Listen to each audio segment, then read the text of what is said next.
పల్నాడు జిల్లా వినుకొండ పురపాలక సంఘం పరిధిలో ఐస్ క్రీం తయారీ కేంద్రాలపై అధికారులు ఆకస్మిక తనిఖీలు నిర్వహించారు.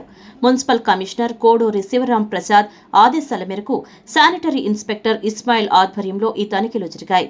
పట్టణంలోని పలు కేంద్రాలను పరిశీలించిన అధికారులు గడువు ముగిసిన కలర్ డబ్బాలు మరియు ఐస్ క్రీంలను విక్రయిస్తున్నట్లు గుర్తించారు.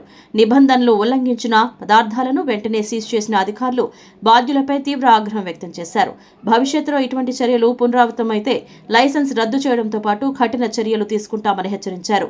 ఈ సందర్భంగా అధికారులు మాట్లాడుతూ వినియోగదారులు ఆహార పదార్థాలు కొనుగోలు చేసే ముందు మ్యానుఫ్యాక్చరింగ్ డేటు, ఎక్స్పైరీ డేటు తప్పనిసరిగా పరిశీలించాలని సూచించారు. గడువు ముగిసిన ఆహారం తీసుకోవడం వల్ల ఫుడ్ పాయిజనింగ్, కడుపు నొప్పి, అజీర్ణం, బ్యాక్టీరియా ఇన్ఫెక్షన్లు, జ్వరం, బలహీనత వంటి సమస్యలు తలెత్తే ప్రమాదం ఉందన్నారు. అలాగే పోషకాలు తగ్గిపోవడం, టాక్సిన్స్ ప్రభావంతో ఆరోగ్యానికి హాని కలుగుతుందని వివరించారు. ఈ తనిఖీ కార్యక్రమంలో శానిటరీ మేస్త్రీలు, వార్డు సెక్రటరీలు, మున్సిపల్ సిబ్బంది పాల్గొన్నారు.